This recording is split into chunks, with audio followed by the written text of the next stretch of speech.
नमस्कार, मैं हूं ममता सिंह और आप देख रहे हैं इंडिया हेडलाइन 24 न्यूज। चलिए बात करते हैं आज की कुछ खास बड़ी खबरों से। भारतीय राष्ट्रीय संगठन के जिला अध्यक्ष पंकज उपाध्याय ने टीआरएस महाविद्यालय प्रशासन पर यह आरोप लगाया कि वो भाजपा नेताओं के सहारे में काम कर छात्रों को विधानसभा बार चुनित करके टीआरएस कॉलेज की प्राचार्य अर्पिता अवस्थी भाजपा के एजेंट के रूप में महाविद्यालय में कार्य कर रही हैं। आरोप लगाते हुए जिला अध्यक्ष ने कहा कि ऐसा पहली बार हो रहा है जब महाविद्यालय प्रशासन के द्वारा पुस्तकालय से छात्रों को किताब प्रदान करने हेतु पुस्तकालय का शुद्धन बनाने में छात्र छात्राओं को ये भी जानकारी देनी होगी कि वो किस किस विधानसभा क्षेत्र की हैं, उसका क्रमांक क्या है, जबकि इसके पूर्व सिर्फ महाविद्यालय का परिचय पत्र, आधार, मोबाइल नंबर एवं अन्य महाविद्यालय संबंधित जानकारी ली जाती है।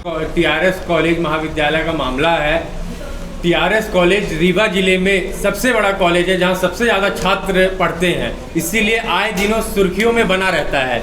चाहे वो अपराध के मामले में हो, चाहे वो रिजल्ट गड़बड़ी के मामले में हो, चाहे जब से ये प्राचार्य आई हैं डॉक्टर अर्पिता अवस्थी जी, तब से लगातार वहाँ पे बीजेपी के विधायक, क्योंकि यहीं रीवा से हैं, बीजेपी के सांसद भी हैं, उन्हीं के वहाँ पे झंडे पताखे गाड़े जाते हैं, उनको संरक्षण दिया जाता है, उनके कहने पे छात्रों का डाटा कलेक्ट किया जाता है। पुस्तकालय में जहाँ छात्र पढ़ता है, पुस्तक पढ़ने जाता है, वहाँ उसको अपनी जानकारी दी जाती है, मतलब आइडेंटिटी, कि मैं यहाँ से हूँ, मेरा नाम ये है, मेरा आधार नंबर ये, मेरा मोबाइल नंबर ये।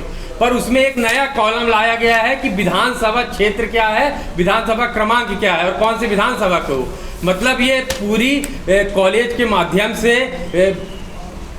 माध्यम से जानकारी जुटाई जा रही है कि कौन किस विधानसभा का है, उनका डाटा कलेक्ट करो और फिर स्थानीय विधायक को दो, स्थानीय सांसद को दो, स्थानीय मंत्री को दो। अगर प्राचार्य मैडम को सिर्फ बीजेपी का ही कार्य करना है तो मैं उनसे कहना चाहता हूं कि आप टीआरएस कॉलेज छोड़ के बीजेपी कार्यालय में जाके बैठ जाइए। नहीं, एनएसयूआई चुप नहीं बैठेगी, आपको प्राचार्य की कुर्सी से हटा के मानेगी। उसके लिए एनएसयूआई उग्र आंदोलन करेगी, टीआरएस कॉलेज गेट के सामने भूख हड़ताल के लिए बैठेगी।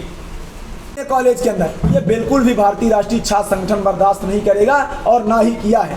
बताना चाहते हैं, अभी बीच में टीआरएस कॉलेज में सभी शिक्षक जो हैं, अतिथि विद्वान और जो भी शिक्षक हैं, वो सभी धरने पे बैठे हुए हैं।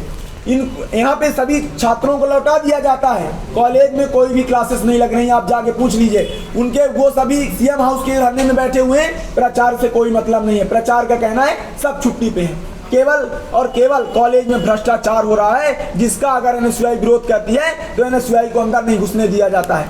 प्राचार्य मैडम को बताना चाहते हैं कि अगर बीजेपी की दलाली करनी है तो आप पट्टा ले लीजिए भाजपा का और पहन के बैठ जाइए, और जरूरत पड़ी तो हम आने वाले समय में अगले 1 हफ्ते में अगर इस पर कार्रवाई नहीं होती है तो एनएसयूआई निश्चित रूप से बड़ा आंदोलन करेगी और हो सका तो घेराव करेगी और कॉलेज में तालाबंदी करके भाजपा का झंडा लगा देगी। अंदर जाने दो, उनको कोई नहीं रोक सकता। लेकिन एनएसयूआई अगर सदस्यता अभियान चलाना चाहती है तो परमिशन नहीं है। एबीवीपी का चलाना चाहती है तो क्लास रोक कर चलवाई जाती है। ये मामला बड़ा है। विधानसभा का नाम और विधानसभा क्रमांक स्टूडेंट का लेने की क्या जरूरत पड़ गई? हमारा सबसे मुख्य उद्देश्य ये है। हमारा मानना है कि टीआरएस कॉलेज की जो प्राचार्य मैडम है अर्पिता अवस्थी जी, वो भाजपा के एजेंट के रूप में कॉलेज में काम कर रही हैं, जो कि पूर्णतः गलत है। टीआरएस कॉलेज एक विषय में जो ये संज्ञान में आया, जो ये विषय ये बहुत ही हाईलाइटेड हो रहा है। ये मैं बताना चाहता हूँ, ये भारतीय जनता पार्टी को, विधायकों को और मंत्रियों को और सांसदों को ये डाटा कलेक्ट कर कर उनके घर पहुंचाया जा रहा है, जो कि पूर्णतः गलत है। हम आज प्रेस वार्ता आयोजित कर ये बताना चाहते हैं कि छात्र छात्राओं को पढ़ाई पर ध्यान दिया जाए। अभी बीच में क्या हुआ, एक दिन खेल दिवस था, उसमें सभी शिक्षकों को बुलाया गया और शिक्षकों को बुलाकर सुबह 7 बजे शिक्षक आ जाते हैं, बीकॉम बीए वाले जो भी, उनको शाम को 7 बजे तक रोका गया क्योंकि माननीय स्थानीय विधायक जी को वहाँ आना था। सभी टीचर्स परेशान रह गए, जन भागीदारी के जो भी शिक्षक हैं और जो भी शिक्षक हैं सभी परेशान रहे, उनको छोड़ा नहीं गया। अब जो शिक्षक चले गए राजेंद्र शुक्ला जी के आने से पहले, उनको अब्सेंटी लगा गई। इसका मतलब स्पष्ट है कि टीआरएस कॉलेज की प्राचार्य जो हैं वो भाजपा के एजेंट के रूप में काम कर रही हैं, जो कि पूर्णतः गलत है। लाइब्रेरी की फॉर्म जो भरवाया जा रहा है उसमें विधानसभा क्रमांक विधानसभा का लेकर ये भाजपा को जो डाटा बेच रही है छात्रों का, इसके विरोध में आज हम लोग प्रेस कॉन्फ्रेंस कर रहे हैं और प्राचार्य मैडम को ये बताना चाह रहे हैं कि एनएसयूआई ना कभी डरा है, ना सत्ता से डरा है ना ही मंत्रियों से डरा है।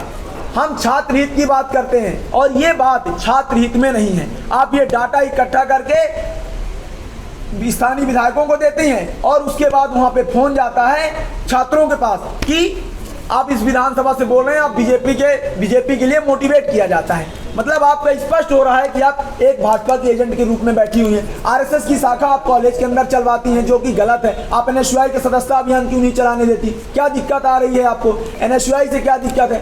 हाँ, अगर किसी भी मामले पे एनएसयूआई यहाँ डालती, अभी हम लोगों ने तालाबंदी की एमएससी का, उसमें कुछ नहीं किया इन लोगों ने। कोई भी रिजल्ट में आ गया तो नो चेंज, 0-0 नंबर देना। उसके बाद अगर मुद्दा उठता है तो ये सीधे मंत्री जी का संरक्षण प्राप्त है, इसलिए कोई डर नहीं है इनको। जी रहने दिया जाए। शिक्षा का मंदिर कहा जाता है कॉलेज को, उसको राजनीतिक का अखाड़ा ना बनाया जाए। हमारा टीआरएस कॉलेज प्रचार मैडम से अनुरोध है कि ये फॉर्म को जल्द से जल्द रिजेक्ट किया जाए और क्यों लिया गया है इसका भी सामने लाया जाए मामला। अभी तक तो आधार कार्ड, आईडी कार्ड से भी पुस्तकालय का फॉर्म भरा जाता था। ऐसी क्या जरूरत आ पड़ी कि इनको विधानसभा और विधानसभा का क्रमांक लेना पड़ा? हम बताना चाहते हैं कि जल्द ही एनएसयूआई ऐसे प्राचार्यों के खिलाफ, जिस भी महाविद्यालय से ऐसे संज्ञान में मामले आ रहे हैं, हम लोग उनका खुले तौर पर विरोध करेंगे और जरूरत पड़ी तो हम लोग तालाबंदी भी करेंगे। वक्त हो गया एक छोटे से ब्रेक का। ब्रेक के बाद फिर से हाजिर होंगे ऐसी कुछ खास बड़ी खबरों के साथ। तब तक के लिए नमस्कार।